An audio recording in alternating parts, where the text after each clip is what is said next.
Alright, Film Hunters, time to take a look at the second episode of the day, which is My Heart Will Go On. A man puts down his drink to sharpen a blade in his garage. When he thinks of taking a drink again, he finds his bottle on another table behind him. While grabbing his drink, he knocks a bottle of nails all over the floor. To clean up the mess, he takes a brush which frees his skateboard. He then trips on the skateboard and almost drills sharp spikes through his eyes, but recovers at the last moment. While righting himself, he knocks over a basket of balls. After this bizarre series of events, he trips over the balls, which starts a chain reaction that ends with the garage door falling on his neck, decapitating him. Sam and Dean are worried about Bobby as he struggles with his grief over Rufus's death. Sam has a series of unusual deaths among related people in Pennsylvania, but Bobby isn't interested and tells them to leave him alone. As they pick up Dean's Mustang, a 1967 to 1960 fastback, they're worried about Bobby but take comfort in knowing that Ellen will be home soon. Ellen gets home to Bobby. She's punching with Joe for the last week. She commiserates with Bobby over Rufus and fusses about his drinking. Bobby grudgingly accepts her care, and Ellen teases that it's why he married her. Sam and Dean check out the scene of one of the desks and find no clues other than that of pure gold on the ground. As Sam checks out genealogy records, Sam visits another of the relatives who's still living, Sean Russo, but they learn that the victim's ancestors arrived in America in 1912. Travel agent Ann Whitting is busy at work selling holidays to Cuba when time freezes, and a blonde woman appears and places Ann's car keys under the photocopier. When time starts again, Ann looks for her keys, and when she goes to retrieve them, she knocks her vase of flowers and water, causing the copier to malfunction. Ann scarf gets got on the copier and strangles her. After Ann dies, the blonde woman reappears with a book in her arms.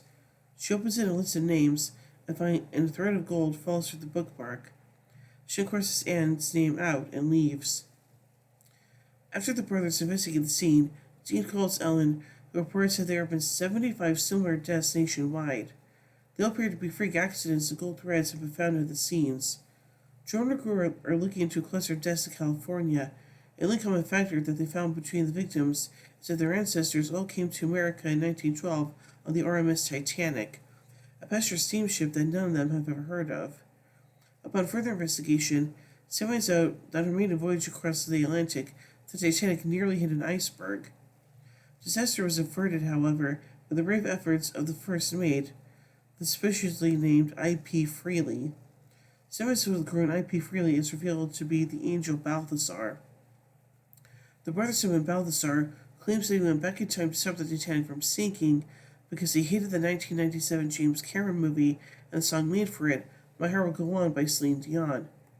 When Sam asks how we could change history, Balthazar states that there are no more rules after the brothers prevented the apocalypse. Aside from all the passengers he saved whose descendants would never have been born, he acknowledges some other changes. Sam and Dean don't drive an Impala, and Ellen and Joe are alive. When Sam and Dean point out that someone or something is killing the descendants of the Titanic passengers, about 50,000 people, Balthazar states it's not his problem and disappears. The boys call Bobby, who has worked out that the Fates are responsible. Apparently, they're trying to counter the changes Balthazar's actions brought about. Bobby suggests that they convince Balthazar to resink the Titanic, but when Dean reveals that Ellen and Joe would die, Bobby tells them to do everything they can to not let that happen. The next day, Sam and Dean try to speak to Sean Russo, but he gets hit by a bus and killed. Sam notices a woman watching from a nearby building and, thinking that she could be the Fate, they pursue her. They're standing to her kitchen when she stops time and opens all the gas valves in the room. When time restarts, Dean's flashlight dies and takes out his lighter. When it sparks, the gas ignites. However, gas appears at the last second and transports the brothers to safety. He tells them that Fate is angry at them because, in averting the apocalypse, they rendered her obsolete. Then, by dangling themselves in front of her, Dean and Sam made her even angrier, and Castiel says that she likely won't stop until they're dead. They have to kill her using a weapon Balthazar has. Sam suggests they use themselves as bait.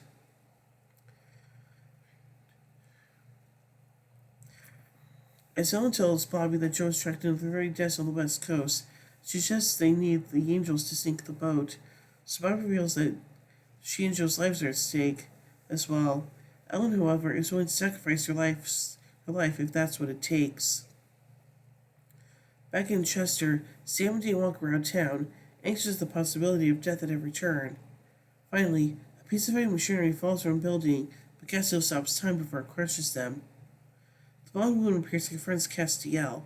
She is a Tropos, one of the three fates, and she is angry that fate no longer has a role, that everything is in chaos since the apocalypse was averted.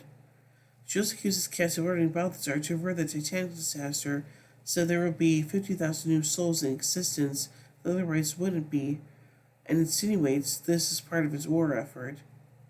Castiel doesn't admit anything, but he says that she will kill Sam and Dean if Castiel doesn't correct the timeline.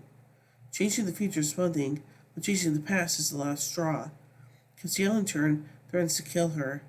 Though intimidated, she reminds him that she has two very powerful older sisters who will go after Sam and Dean if she dies. Weighing his options, Castiel stops the criminal Balthazar from killing her. Atropos is annoyed by his attempt on her life, and the angels agree to sink the Titanic again. Sam and Dean wake up in the Impala back at Bobby's place, with Celine Dion's My Heart Will Go On playing on the radio. They both think that they have had the same dream, but Castiel appears and reveals that what happened was real. He wants them to remember it so they know who fate is, and so they know that Castiel is fighting for freedom from destiny. When Dean asks if Balthazar really did change history because he didn't like the Titanic movie, Castiel confirms this is indeed the case, revealing nothing about his possible war plans. Inside, Bobby lays asleep on the couch. Sam and Dean look at him sadly, knowing what he's lost. Dean covers him with a blanket, and they let him sleep. Aww. So anyway, let's take a look at some continuity surrounding this episode. This past season focused on the main character's attempts at thwarting their destinies. Here they may destiny, or at least an aspect of it, and find that she hates them in return for making her obsolete. Although the previous central episodes in the beginning and the story remains the same, centered on certain characters' attempts to change the past, this is the first episode in which they actually succeed. However, Balthazar just mentioned that the rules have changed since then. Despite Castiel's claims to Dean in the beginning that the past couldn't change, he instigated the events of this episode by ordering Balthazar to sink the Titanic. This shows how his belief in destiny has changed, disarming the Winchesters and helping avert the apocalypse. The Harvilles died and abandoned all hope.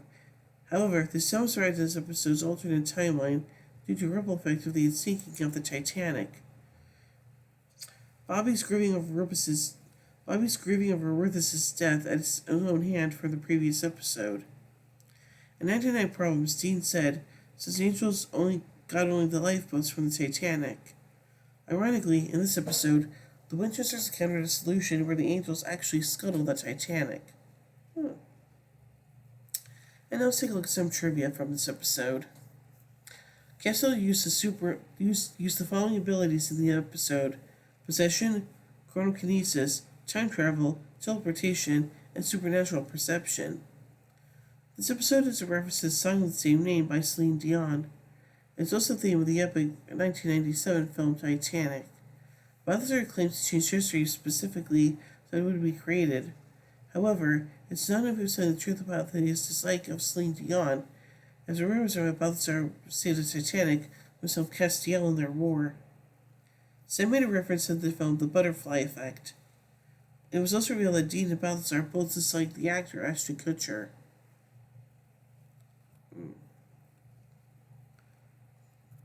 The story of this episode is similar to the Final Destination franchise, with people surviving a disaster, the Titanic. 1 day later, in fact, one of the people was run over by a bus similar to Terry Chaney. Although many years after this episode had aired, many years after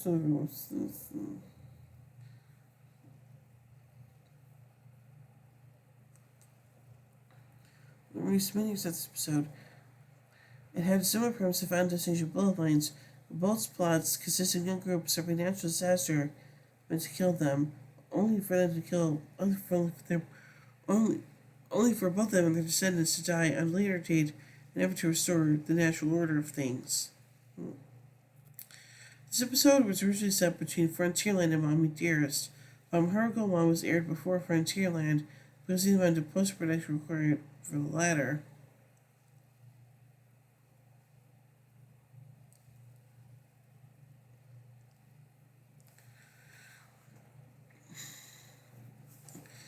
This episode was originally set between Frontierland and Mommy Dearest, but My Heart Will Go On was aired before Frontierland because the amount of post-production required was because of the amount of post-production required for the latter. The script works better within the storyline, however, as Bobby was seen running over Rufus earlier. Also, it would have made sense for the boys to have the Phoenix Sash needed to kill Eve and not immediately go after her.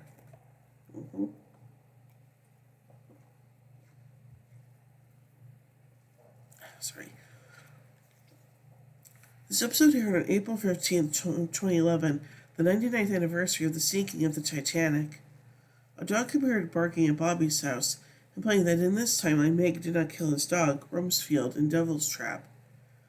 In the brothers' rock, paper, scissors match, Dean threw scissors again in order to jump the shark, but won for the first time, and Sam threw paper instead of rock.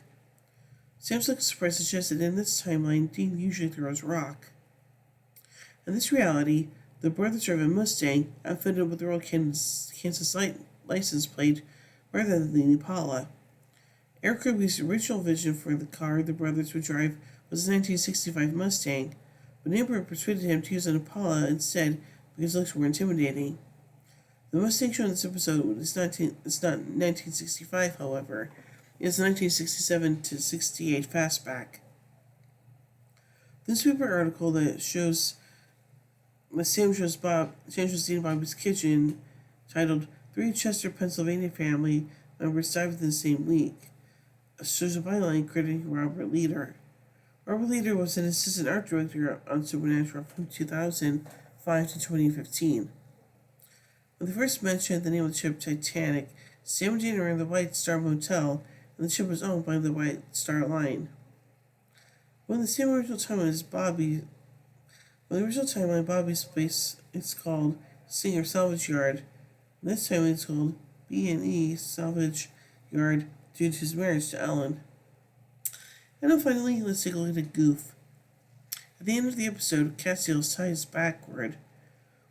This is not like an error, but rather a subtle indicator that Castiel is up to something. It means that everybody were.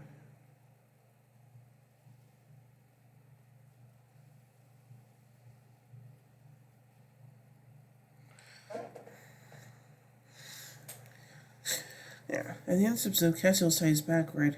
This is not likely an error, but rather some indicator that Castiel's up to something. His tie remains backwards for the rest of season 6. Castiel's tie, or like the Rev, will continue to have significance as his arc progresses. So I think this episode is pretty interesting, and yeah, I kind of wish Balthasar hadn't decided to unsink the Titanic, but hey, what you gonna do? You want to find the movie or the song, so yeah. So overall, I give My Heart Will Go On 3 Impalas out of 5. When we tune in, we took the final episode of the day, Frontierland. So, until then, carry on, my wayward sons and daughters.